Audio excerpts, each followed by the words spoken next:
It's Monday, time to set it straight. Two fat guys gonna educate on this very date throughout history. Step inside and unlock the mystery. Two fat guys, every Monday we arrive. Dig through history, keeping culture alive. Two fat guys, what went down on this day? Tune in every Monday, hear what we gotta say. Two fat guys, podcast Monday history. Here we are, one more time. Welcome to the Two Fat Guys podcast, June 22nd. Yes, we might possibly cram 2 episodes into today. I don't know for sure. I feel better now that I ate. So Got over here, John had a bad case of the hangries going on. Yeah, it was a long day and I was hungry, so I was like, we're just going to do one. But now I'm feeling pretty good, so maybe we'll do 2. This is a unsponsored shout out to Arctic Circle for hitting the spot. Hell yeah. Okay, so we're just going to jump in. Did you have anything you want to talk about before we start? Or No, not right now. Not until we have things solidify with all the other stuff we're doing. Nice. Okay. All right, so John's going to start us out. All right, births. 1837. On this day, we said hello to Paul Morphy. He's an American chess player that would go on to defeat all competition and be widely and nearly universally regarded as the greatest chess player of his era. He defeated all the competition in the United States and then went to live in Europe because the competition here wasn't competitive enough. That's But cool. like all of his chess matches. Fire. Okay, we're there. Okay, we got it out. All of his chess matches weren't very close.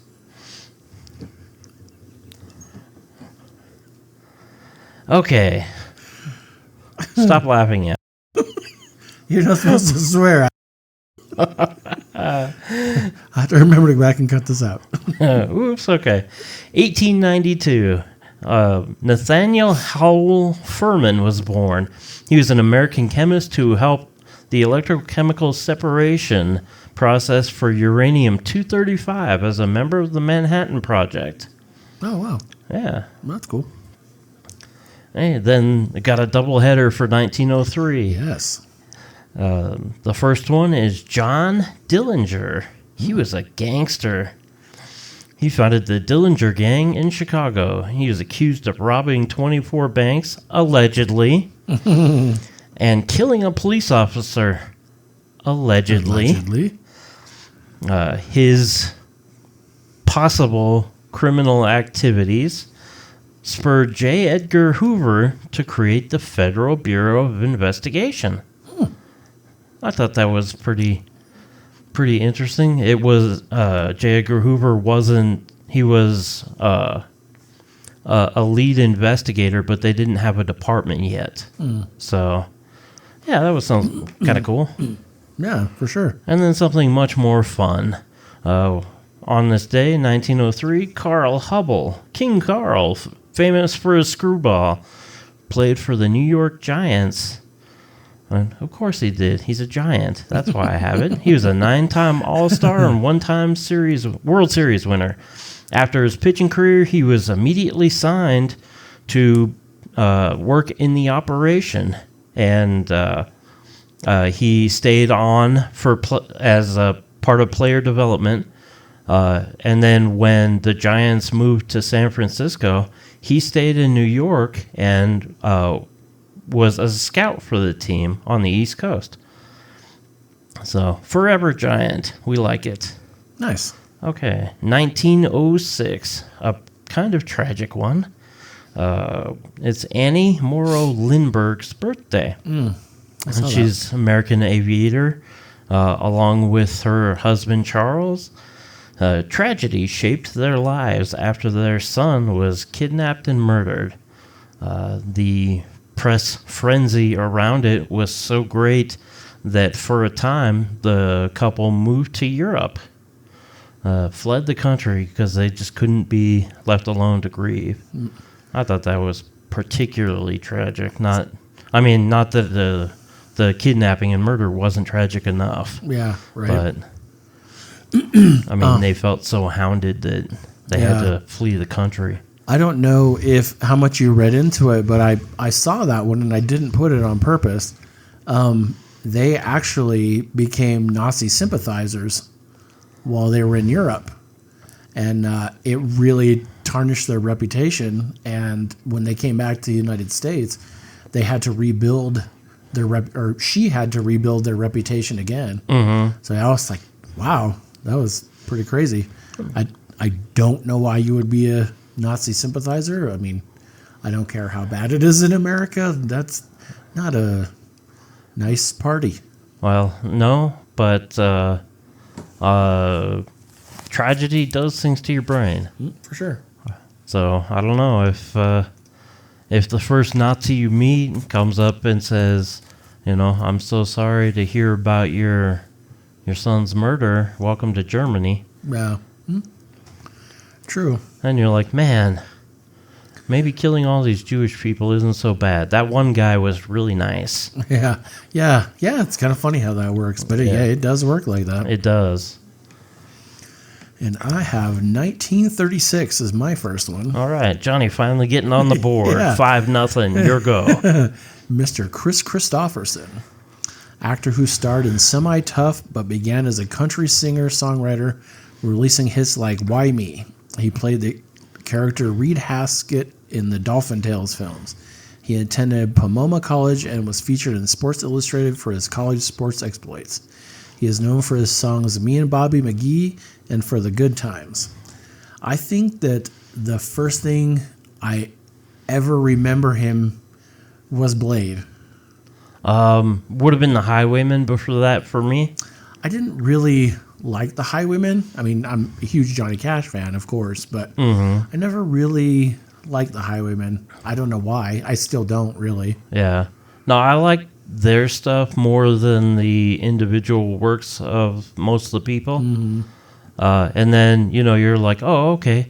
I know Waylon Jennings. I know Willie Nelson. I know Johnny Cash. Almost blanked his name. And then I'm like, who is Chris Christopherson? I have no idea who this guy is. Not a clue. Go listen to his music and you're like, okay, yeah, I didn't miss much. Yeah, for sure. And see, we've discussed before, I'm not a Willie Nelson fan. So it's like, I like Johnny Cash out of that. And Waylon Jennings is okay. Yeah, the reason we got The Highwayman is because Willie Nelson joined with Chris Christopherson as a duo act for a short time. And then the other two joined a little bit later. So that's kind of cool. Yep. And then, of course, Blade. Yep. Like I said, that's the first thing I know him from. So. Yep. Okay, then 1942. Man, this one was messed up. It's a not-so-happy birthday to George Emil Banks. He was a deadly mass shooter who got hopped up on gin and pills and went on a mass shooting spree, killing 5 of his children and 7 other people, mostly his girlfriends or families of his exes. His death sentence was commuted, and he lived in prison until he died at the age of 83. It's kind of messed up. Yep. Yeah, I don't know. It's like, do you want him to die in prison or like lethal injection or by police? Or I think for something like that, I don't think you should be able to live out the rest of your life, if you want my opinion.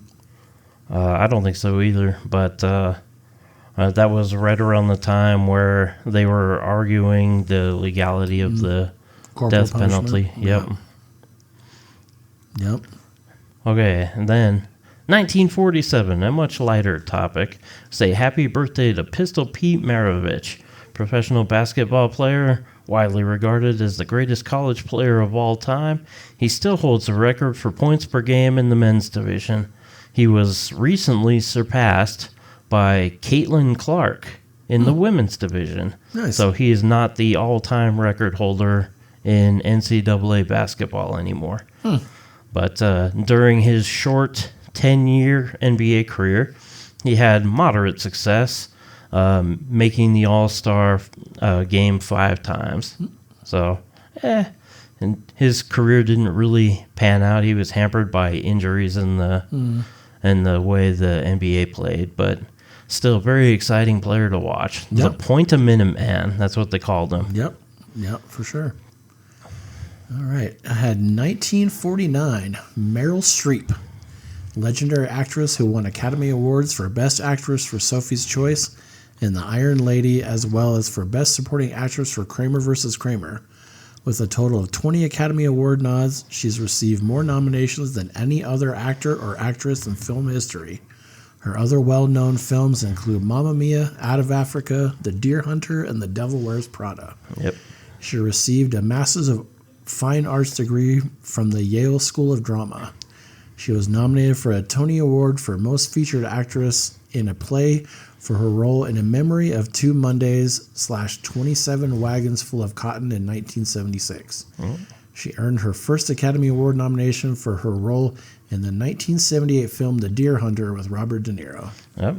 What's funny is after her first acting gig, she said she hated the Hollywood process and she was going to quit. And she was personally recruited by Robert De Niro to keep going and said, oh, it'll go different. Just do this movie with me.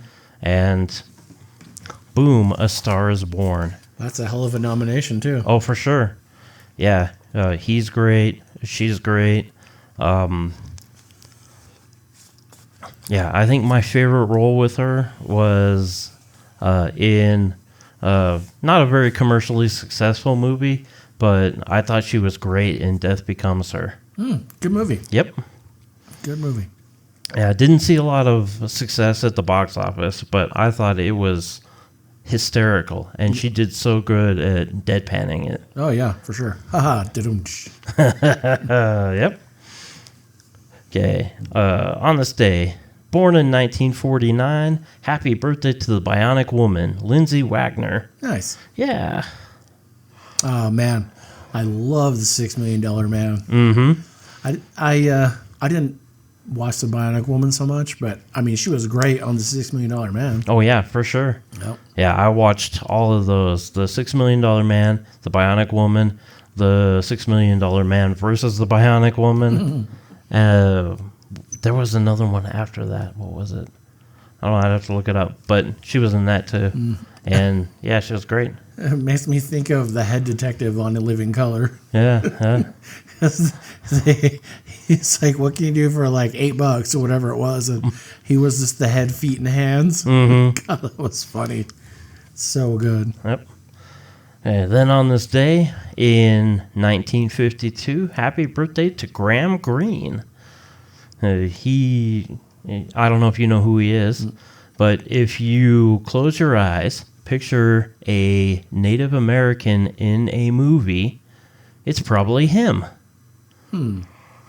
He's a Canadian Oneida from the, I don't know if it's from the Oneida tribe or if the Oneida is a kind of blanket term for tribal people in Canada. But yeah, he's best known for being, hey, that Native American guy. It's funny because when you said that, I pictured it and I just looked it up and that is exactly who I pictured. So good call. Yeah, that's how everybody knows him. Yep. Yeah, I first recognized him when my mom watched Dancing with Wolves or Dances with Wolves with Kevin Costner, and she watched that movie until I hated it. I can't remember the first thing I saw him in, but yeah, he definitely was one of those that popped up a lot. Yeah, my favorite movie with him was Maverick, because I love that movie. Maverick. Mel Gibson, Jodie Foster. That's what I thought. Yeah. Yeah. Yep. I had a movie with him in my head. He's got short hair. I can't think of what it is. He was talking to a woman, but that's all I can remember. So we're going to move on to 1953 and Cyndi Lauper. flamboyant pop singer who first gained notoriety for her playful track Girls Just Wanna Have Fun, and who was an outspoken LGBT rights activist. She first adopted her distinct fashion aesthetics, including bright hair and edgy clothing, during her early teen years. She was featured in the adventure film The Goonies. I really liked her on Celebrity Apprentice. She was on there too, and she was actually a really nice and decent person, which is kind of hard to find, especially in old, music and film and stuff like that. It's a little harder to find. Yeah, she was actually really nice. The only thing I really remember her, I mean, like, oh, girls just want to have fun, but she did wrestling. So I remember the wrestling because I was a huge wrestling fan when I was a kid. So. Yep. Well, her dad in the video was Captain Lou Albano. Yep. Yeah, that was good. Good stuff. Yep. Yeah, I have that she was part of the Rock and Wrestling Connection, bridging the gap between wrestling and helping bring it into the mainstream. She was also part of the inaugural WrestleMania and helped the event take off. Yep. Okay, then 1956. Happy birthday to Tim Russ. He's an American actor who was best known as Tuvok on Star Trek Voyager and in Spaceballs, where he still hasn't found anything after combing the desert on the desert planet of Vega. Boy, way to keep that PG for the show. Heck yeah. I saw it coming from a mile away. I was going to say it and be like, okay, that's our one swear. Yeah. Okay. That's a big one, though. So Yeah. All right. The next one is very near and dear to both of our hearts. 1958, Bruce Campbell. He rose to fame for his roles in the films Maniac Cop and Evil Dead. After becoming established, he parodied his B-movie career with the film My Name is Bruce. He acted in homemade videos with his high school friends. Before hitting it big, he starred in low-budget crime films such as Bubba Hotep. Great movie. Not great movie, but a great movie. The Vampire in Retreat and Crime Wave. He provided the voice of the town mayor in the animated film Cloudy with a Chance of Meatballs. Yep. Stephen King helped spark his acting career by giving his films media attention. Oh, How is that for an endorsement? Yeah, that's cool. So that means Stephen King also helped Sam Raimi kick off his career? Most likely, since he's the one that wrote Evil Dead. Yeah. So. Yeah, I'm looking at my Funko of Army of Darkness right now. It's one of my favorites. That's it. Shop smart. Shop S smart. Now, my favorite role of Bruce Campbell's was he played a character named Sam Axe in a TV show called Burn Notice. And it's not a great TV show, but it's like one of those like nice, easy watches on a sick day kind of show. Yeah. Where it's all very formulaic, but it all flows smoothly. I really like it. He gave Peter Parker his superhero name. He absolutely did. And he was also in, I think, all 3 of the original Spider-Man movies. I think so, too. Yeah. I know for sure he was in the first one. Yeah, in the second one, I want to say he's in the crowd when Mary Jane is falling from the building as it's breaking apart. And then Spider-Man swings down to catch her and lands. I think he lands next to him. Oh, really? Yeah. Because I know Stan Lee is in that part. Yeah. Huh. Now I have to watch it again. Yeah, there we go. Not a bad rewatch. Nope, no, not at all. Okay. 1960. Happy birthday to Erin Pate, also known as Erin Brockovich. She's a paralegal and activist that built a case against PG&E, that's Pacific Gas and Electric, for contaminating the groundwater in Hinckley, California, and forcing them to be held accountable. The law firm she worked for sued them for a record at the time, $333 million in damages. Yep, good movie with Julia Roberts if you haven't seen it. Yes. All right. I don't know. John has 1963, but I am going to take it. Okay, I do have it, but go ahead. Right. Randy Couture. Oh, Mixed- I have a different one for 63. Do you? Nice. Oh, okay. Retired mixed martial arts fighter who was a 3-time UFC heavyweight champion and 2-time UFC light heavyweight champion. After winning the state championship in wrestling his senior year, he joined the Army. His nicknames were The Natural and Captain America. Yeah, man. Some great feuds with Tito and Chuck. Yep. Oh, man. Some great fights. I think the fight of his I hated the most was Brock Lesnar. Brock Lesnar. Gross. I didn't like him in wrestling, and I didn't like him in the UFC. When the first time when Kane beat him, I loved it, and when Overeem beat him, I loved it even more. Yeah. Unfortunately, Randy Couture had the distinct dishonor of fighting him before everyone showed what Brock Lesnar's weakness was. Getting punched. Getting punched in the face. Yep.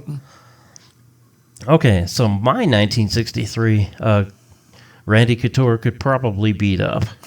I mean, especially now since he's dead. Oh, but well. happy birthday posthumously, of course, to John Tenta, best known by his WWF moniker Earthquake.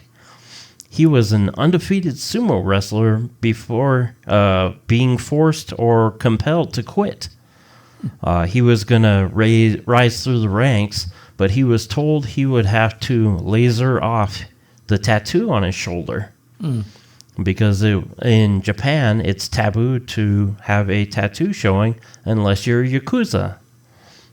So it's got gang affiliation, so they don't want that.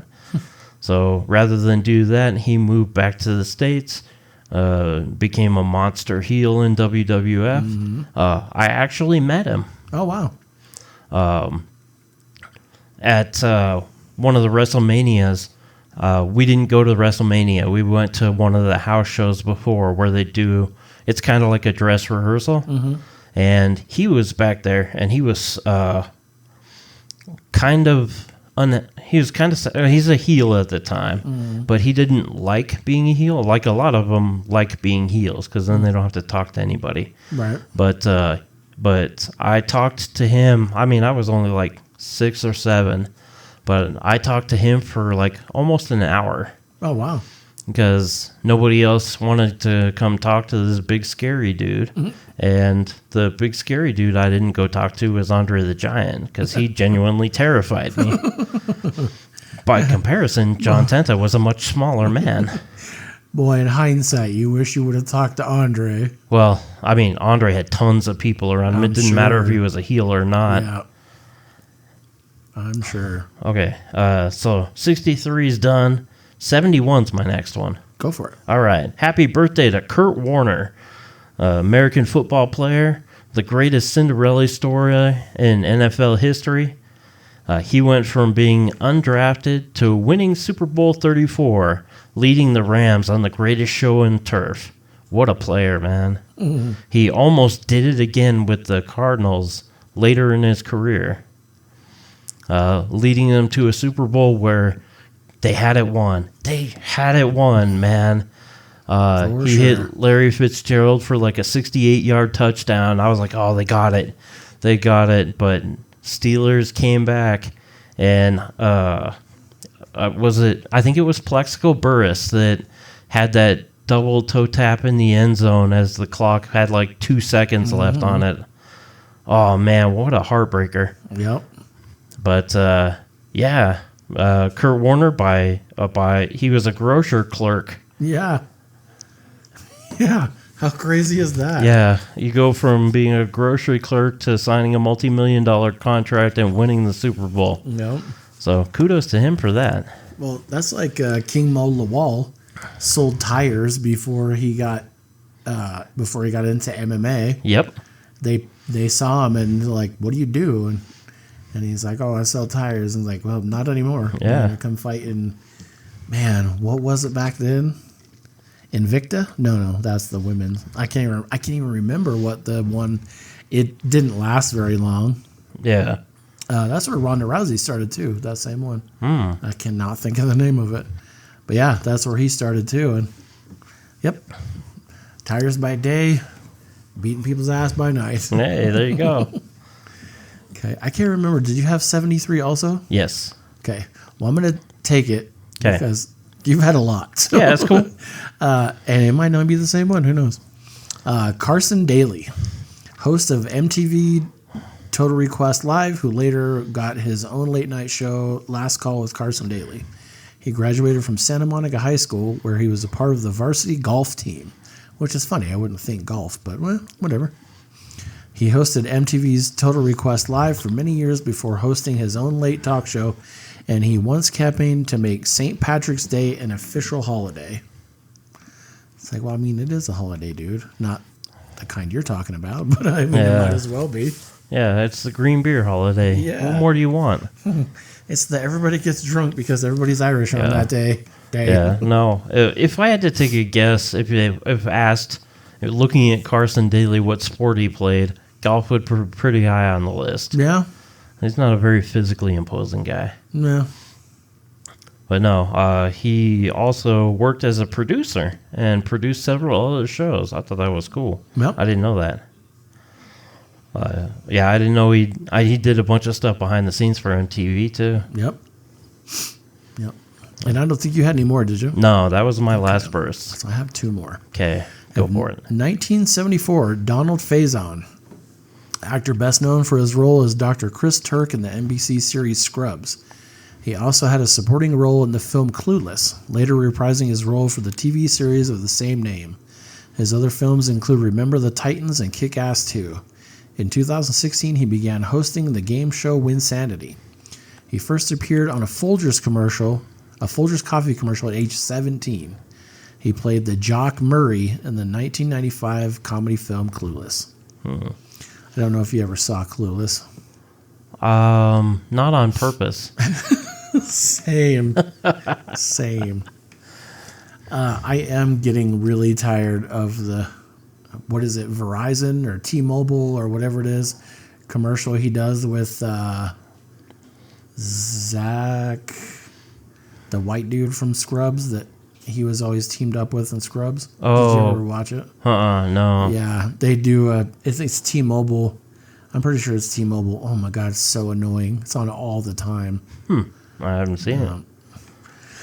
Right, 1987, Gerard Carmichael, a comedian, actor, and writer who is known for his self-titled series The Carmichael Show and for voicing a lead character in the animated series Lucas Brothers Moving Company.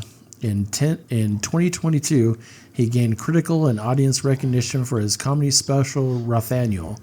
His first comedy performance in Los Angeles was an open mic at the historic Comedy Store. He released his stand-up special Gerard Carmichael Love at the Store on HBO in 2014. It was, incidentally, his first ever televised performance. That was a really good show. That was the first time anybody really saw Tiffany Haddish. She played... Who is Tiffany she's a Haddish? black comedian, too. Okay. Oh, did you see Keanu with Key and Peele? Keanu was the cat. No. Oh, man, you have to watch that. It's so good. It is hilarious. If you took Key and Peele and made a movie, that's kind of what it is. I do like Key and Peele, so Yeah, I mean, it was really good. But yeah, Tiffany Haddish, she was in Keanu. She was in the Carmichael Show. I'm not the biggest fan of her comedy, but she's okay. I like her better as an actress than as a comedian. And she's a good comedic actress. yeah. But her stand-up, I just think, is very funny. So that is it for births. So we're going to move on to deaths. Man, we're at 29 minutes already. All right. We just got through births. All right, let's cruise through deaths. All right. I have the first one, I believe. Yes. 1611, at the age of 45. They don't know exactly what happened to him, but they're pretty sure he drowned. Henry Hudson is an English navigator who conducted sea explorations in the early 17th century. He discovered a river in New York for the Dutch East India Company, who named it the Hudson River. Oh, nice. Henry Hudson's ultimate cause of death is officially unknown, as he disappeared after his mutinous crew set him adrift in a small boat in June 1611 in what is now James Bay, Canada. Historians presume he died shortly thereafter from starvation, exposure to the harsh Arctic elements, or drowning. The tragic end of his fourth voyage unfolds through several key historical details. After a brutal winter trapped in thick ice, Hudson's crew wanted to return to England, but Hudson ordered them to continue their Arctic exploration. On June 22, 1611, the crew mutinied and forced Hudson, his teenage son, and 7 sick or loyal sailors onto a small open rowboat. The castaways were cut loose and never seen or heard from again. While most historians agree the castaways succumbed to the elements, some depositions and bloodstains discovered on the main ship, Discovery, suggest that Hudson and his loyalists may have been murdered directly on deck before the boat was cast adrift. Yeah, it doesn't seem to make a lot of sense if you're in a place short on resources that you would waste a valuable boat where you could just cut his throat and toss him in the water and let nature, or just toss him in the water Yeah. and let nature do the rest. Yep. But yeah, what a crappy way to die. Yep, for sure. All right, on this day, 1915, Excuse me. the world said goodbye to James Murray Spangler, inventor of the Hoover portable vacuum. Oh, wow. Yeah. You just had to suck it up. That's all. All right. I had 1934, and John already mentioned him, but I'm going to mention him again. In 1934, at 31, shot dead by federal agents at the Biograph Theater in Chicago, John Dillinger, one of the most notorious criminals of his time, known primarily for robbing banks during the Great Depression. In 1924, he was... Allegedly. Yes, allegedly. In 1924, he was convicted of assault and battery with intent to rob and was sentenced to prison. After his release in 1933, he formed the Dillinger Gang and carried out a series of bank robberies across the Midwest. Allegedly. His crimes gained widespread media attention. He was often portrayed as a modern-day Robin Hood figure. Yeah, that was a cool story. Yeah. Man, he killed on your birthday, though. Right. Yeah, pretty wild. Yep. A month after he became the public enemy #1. Yep. Yeah. It's nuts. You can take 69. All right. Hey. On this day in 1969, the world said goodbye to movie darling Judy Garland. She was, of course, best known as Dorothy in The Wizard of Oz. She was the first woman that was shown in color, because that's how The Wizard of Oz went. Mm-hmm. Where the first bit of the movie's in black and white, and then, like, we take for granted color in movies, but back then it was a new thing. And dude, for the time, the color is brilliant. Oh, yeah. In that, like absolutely brilliant. Like it was so colorful. Well, one of the reasons that that she wears red shoes in the movie, in the books, Dorothy's slippers are silver. But they made them red for the movie because they want to show off their invention. Mm-hmm. They want to have that bright pop of color at her feet, and then she had the checkered blue dress, and then the bright pop of color with her makeup. Mm-hmm. So yeah, they changed it just for that reason, just to show it off. I don't know if you know too much about her career, but it's tragic. Oh, yeah. Like, they fed her drugs to keep her skinny. Yep. They fed her drugs to keep her awake. They fed her drugs to put her to sleep. And, like, 6 hours between days. Yep. It's like, it's horrible. Yeah. The worst part is that wasn't unusual in old Hollywood. So, yeah, the women were not treated particularly well. Yep. And hence why most of them had tragic ends. Yep. I don't know if you know her real name. I don't. Frances Ethel Gum. Yeah. See, we're learning things here on the Two Fat Guys podcast. Absolutely. Yeah, I had no idea. I thought it was Judy Garland. Yep. Gum with 2 M's. All right. Chewed twice. Yep. All right. 1987 at 88 from pneumonia, Fred Astaire. I mean, when you're 88, it could just be anything. Right. Elegant song and dance man who appeared in 31 movie musicals and 3 Little Words. The American Film Institute named him the 5th greatest male star of all time. He was a part of a child singing and dancing act with his sister Adele. He made 10 films with Ginger Rogers. Yep. That's crazy. Just for anybody to make 10 films with one person. I mean, I guess that's what Kevin Hart and The Rock are trying for. Yeah. Well, no, with Fred Astaire, it was just that since he's a classically trained dancer and so is Ginger Rogers, so they danced together and everybody behind the camera just went, whoa, that was different because they just clicked so well. Yep. And then they said, oh, well. And then they had success at the box office because they clicked so well. And like, hey, we're on to something. Yep. If it ain't broke, don't fix it. Yep, that's exactly how it went. Yep.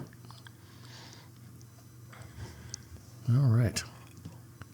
Do you have 2001? I do not. Oh, okay. Well, I do. Okay. 2001 at 81. He died in his sleep at his home following a brief illness. George R. Evans. He's a World War II era illustrator and cartoonist whose comic strips and comic books have frequently depicted airplanes and famous aviators. He sold his illustrations to pulp magazines while he was still in his teens. Later, during the World War II era, he served as an aircraft mechanic in South Carolina. He worked for Fiction House, EC Comics, DC Comics, and Marvel Comics, and also created Death of an Ace in 1977 and other standalone paintings of World War I aviation battles. He illustrated a comic book-based biography of baseball legend Ty Cobb during the 1990s. Nice. Yeah. I thought that was pretty cool. It is. All right. I forgot to mark down next to the ones that you have also that I have like I did before. Oops. So we'll have to remember that next time. Okay. All right. 2002 at 83 from multiple myeloma, Ann Landers. Advice columnist and the twin sister of Abigail Van Buren. Her Ask Ann Landers syndicated column circulated for 56 years. She worked as a nurse in Chicago. Her real name was Ruth Crowley, but she used a pen name for her column, which I thought was pretty cool. I don't know if you ever read any of the... Oh, a bunch. Yeah. I mean, they when we were crazy. kids, Yeah. like you just had the newspapers Read the laying paper. around. Yep. So Yep. And, I mean, what else did you have to do? You just read it. you did the crossword in your head on a separate piece of paper because if you did it on the newspaper, your dad would kick your ass. Well, I wasn't smart enough to do the crossword puzzles, so Oh, wow. I wouldn't start doing the crossword puzzle until I was in my 30s. Oh, okay. All right. John did not have this one. I was really, really surprised. I'm about to be really surprised, too. Yes. And then he'll understand what our July 1st TikTok is going to be. In 2007, at the age of 47, by murder, Nancy Benoit, Oh. professional wrestler, valet, and manager with the ECW and WCW, who wrestled under the ring name Fallen Angel. She worked as a model and secretary before joining Florida Championship Wrestling in 1984. She was tragically killed in a double murder-suicide by her husband, Chris Benoit. She married Chris Benoit, her second husband, on November 23, 2000. The couple had a son named Daniel, who was also killed in the tragedy.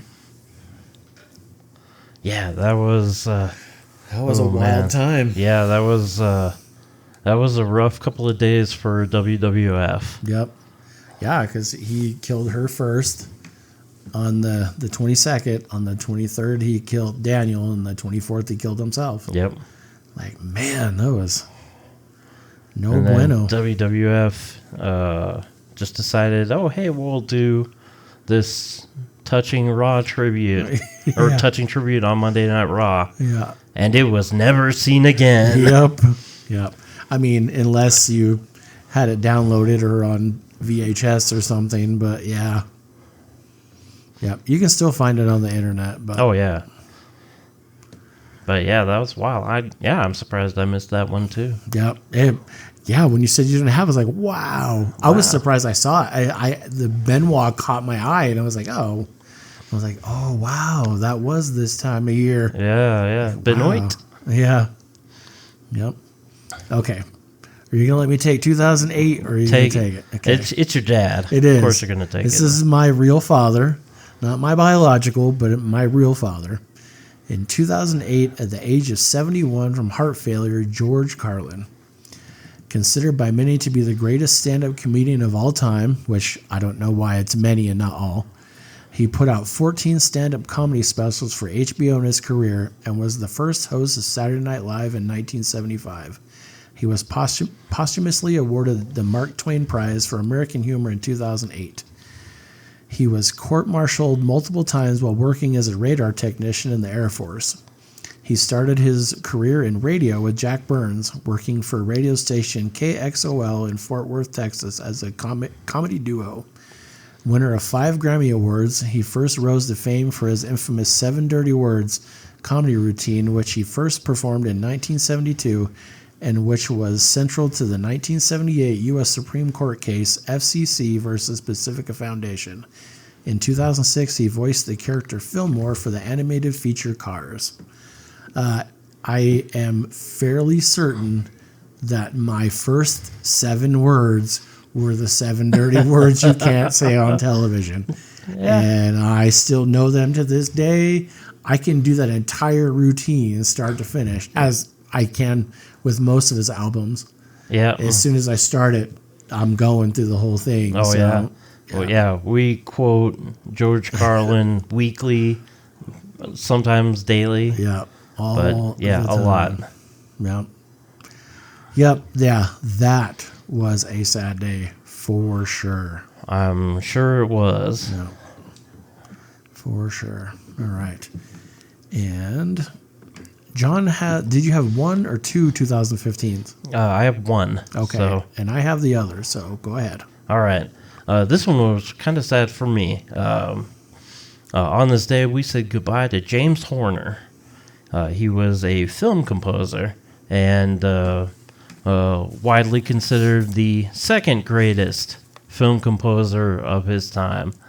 Unfortunately, he had the distinct displeasure or pleasure maybe of also living at the same time John Williams did. Otherwise, I'm sure he would have been widely regarded as the greatest film composer. But he has a ton of Oscars. He wrote the film score for movies that you will remember the soundtracks for. Yep. Aliens, Apollo 13, Braveheart, Willow, Legends of the Fall, Titanic, and Avatar. Which, I don't know if anybody remembers anything about Avatar other than everyone went to see it for some reason. Also, Field of Dreams and A Beautiful Mind, too. Yes. I did not know he composed the song Cutting Cards for Tales from the Crypt. Yep. Yeah, I did not know he did that one. Yeah.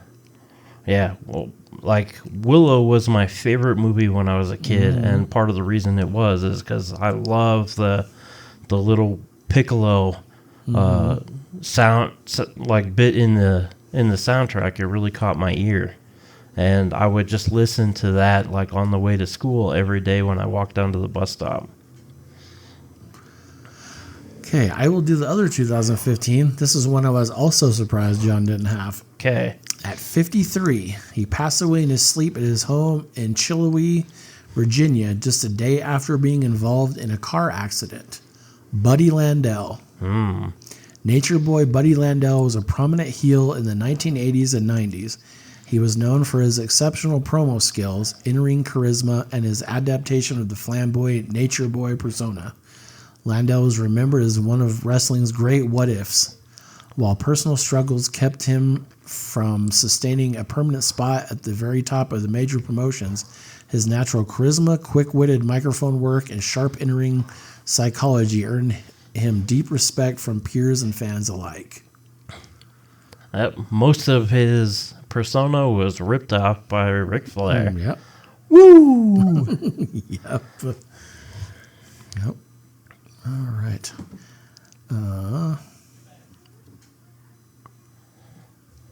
40? Yeah, we have 40 minutes yet? We're at 45. Oh, shit. Okay, on to events.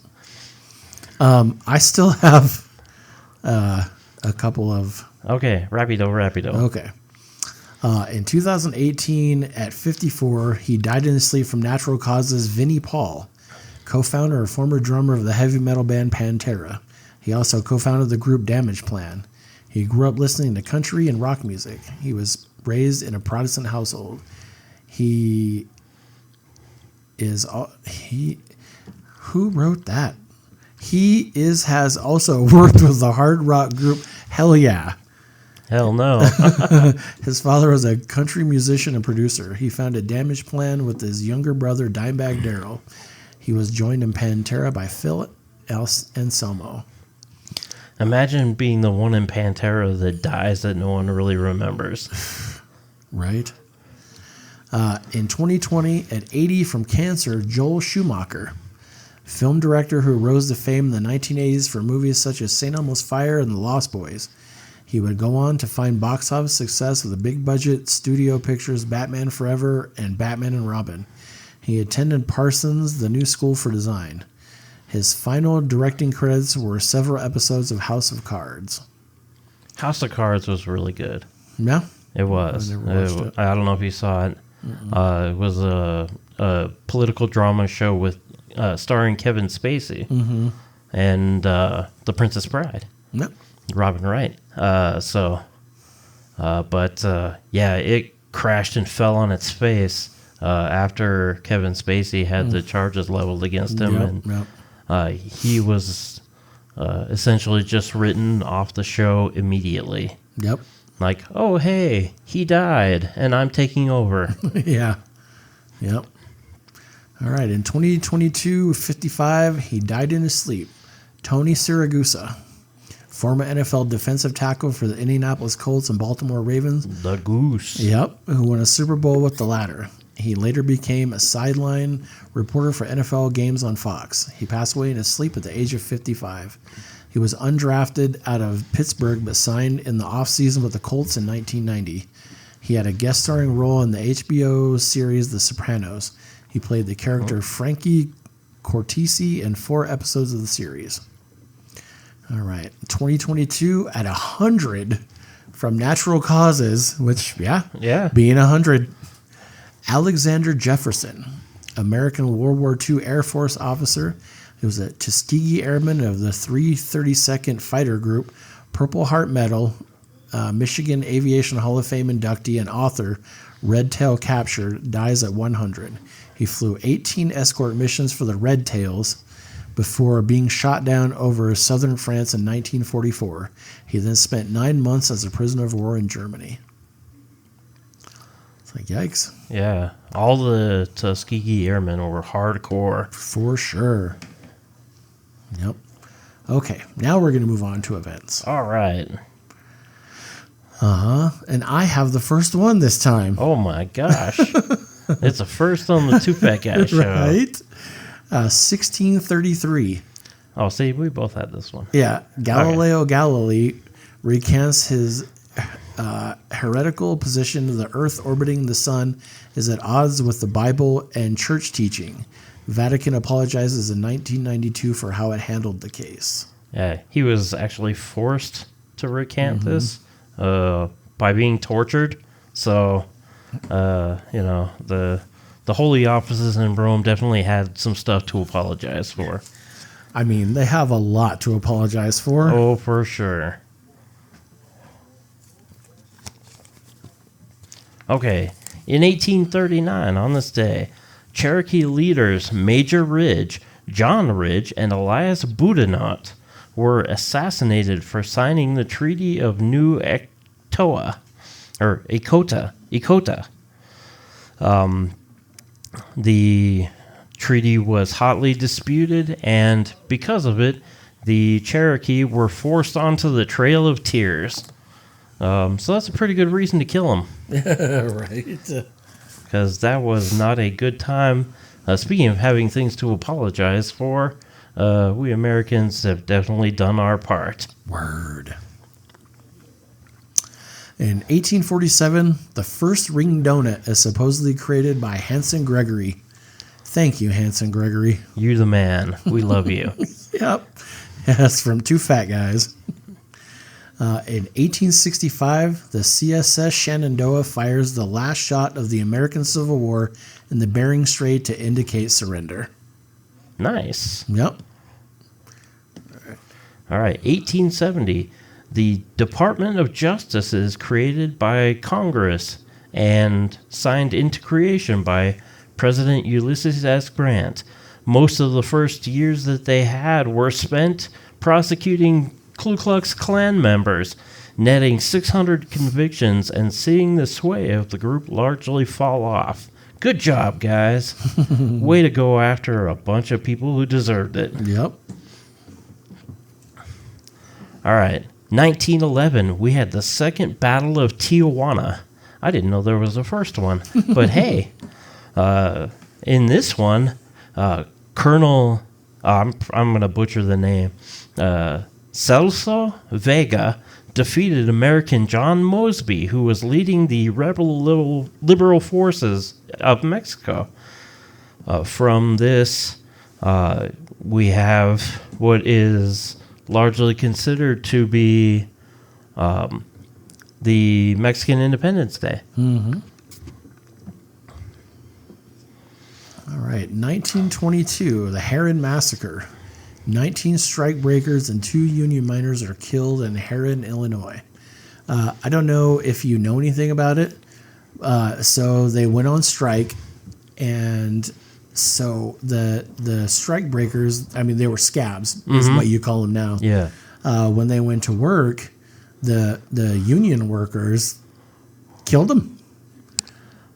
And I mean, they got their licks in too. They killed 2 of the miners too.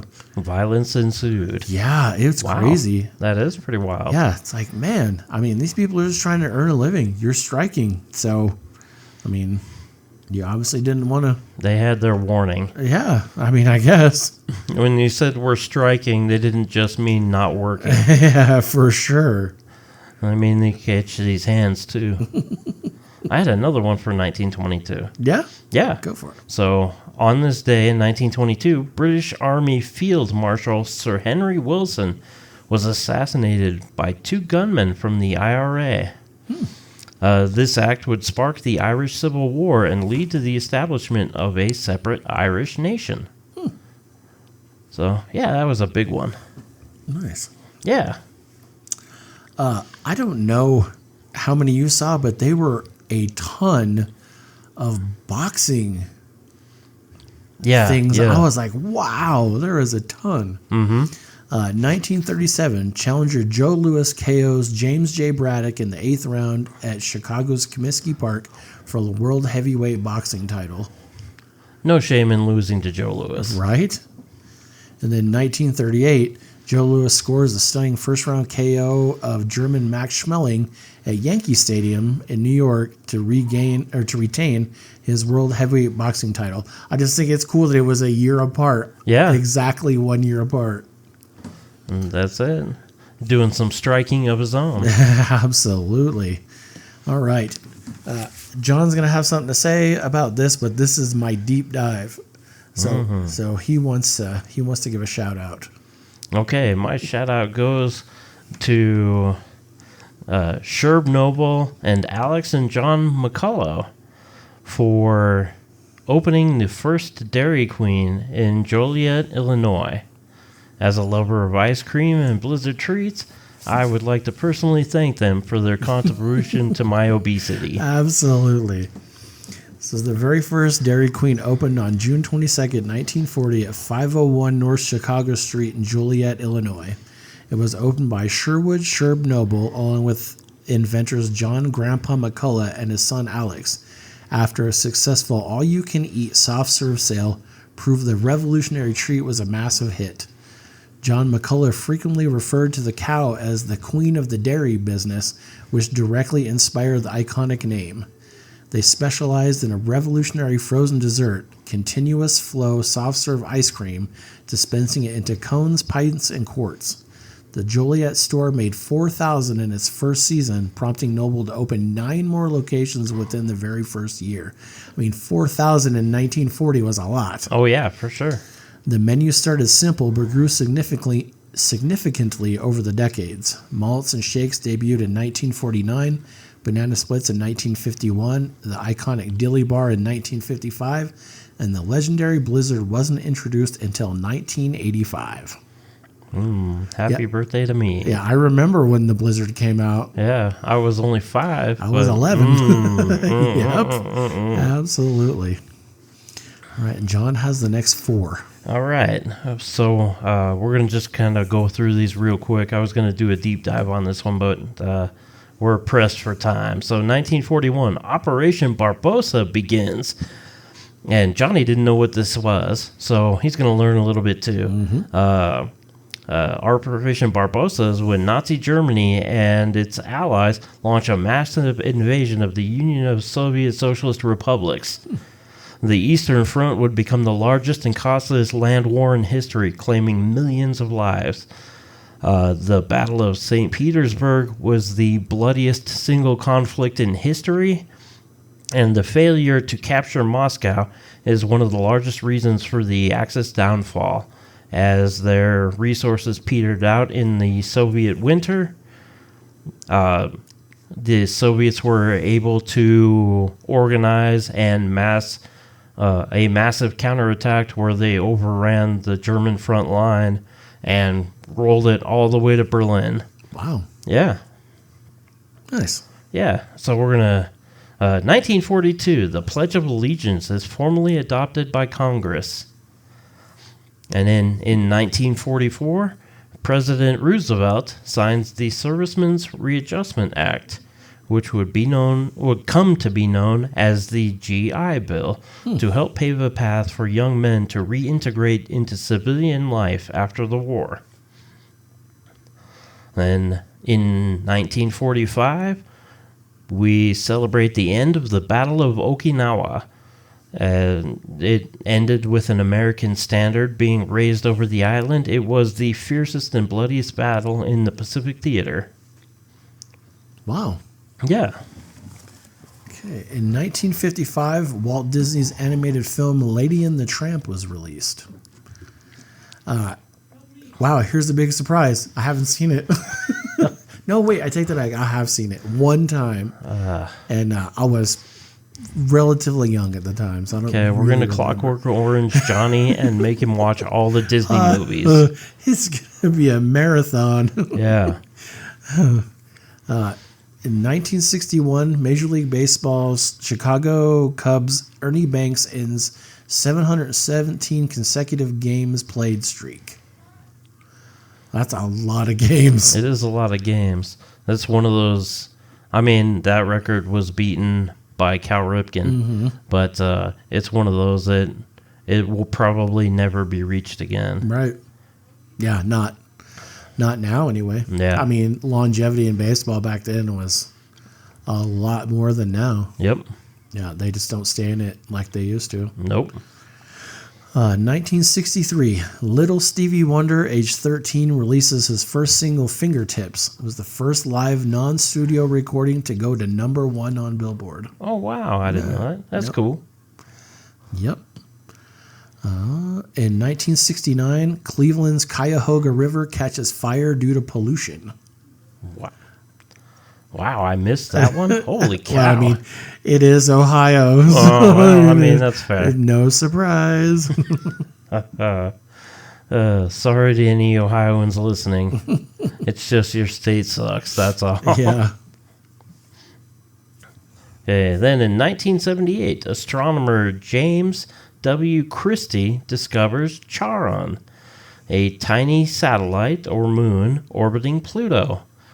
They're not sure if it's actually considered a moon, just like they're not sure if Pluto is actually considered a planet. It's not, it's a dwarf planet. But, yeah. So, like, for scale, so Pluto is, what is it? It's 5 times smaller than the moon. Yeah, something like that. So then Charon would be like 4 times smaller than that. So it's like 20 times smaller than the moon. What I think would be hilarious, it's funny because I thought of it as now, what if it was an actual satellite? Like Pluto has like technology and it's an actual satellite? Like that would be crazy. That would be crazy. Especially since we've done, I don't know if you've seen the pictures, came out pretty recently of the Voyager satellite flying by Pluto. Oh yeah.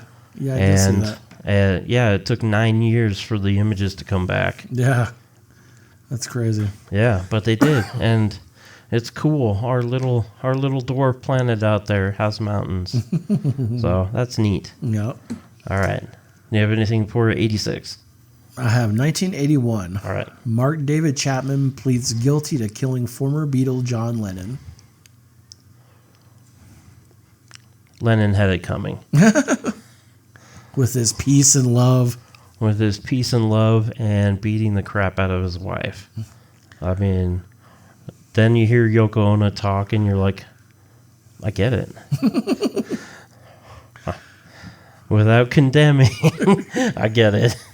Okay, on this day in 1986, Argentina plays England in the World Cup semifinal. This match featured the Hand of God goal, which you probably, like everybody's seen clips of it. Probably. Where a strike is made by Argentinian, and at the goal line, Diego Maradona tangles with the goalie, and because it's kind of fuzzy, you can't see, but his arm goes in the air and hits the ball.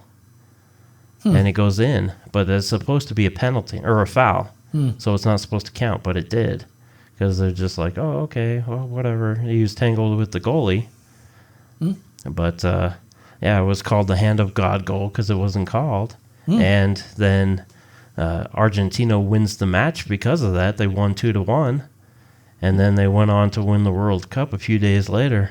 So yeah, it's pretty wild. That is. All right. In 1990, Adam Sandler joins Saturday Night Live. So I thought that was pretty cool. That is pretty cool. 2018, comedian John Oliver is blocked on Chinese social media after parody of Chinese leader Xi Jinping. I couldn't find what he parodied. I can't remember. It was pretty funny. I cannot remember what it was. I was trying to remember when I wrote that down. Yeah, because I saw that and looked it up, but I couldn't find what it was, so I didn't write anything about it. Yeah, it was good. In 2023, debris field found for missing Titan submersible with all 5 on board believed dead after it suffered catastrophic implosion near wreck of the Titanic. Nice job, dumbasses. Right. Yeah, everybody told you it was a bad idea. Yeah, I mean, like literally everybody. But, yeah, it just shows being rich doesn't make you smart. Very true. It just makes you rich. Yeah. All right. And with that, like, share, subscribe. Do the things. Yeah, watch the socials. They're fun. And we'll see you next time. Ta-ta for now. True fat guys! Turn it up.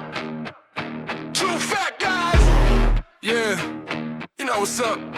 True fat guys!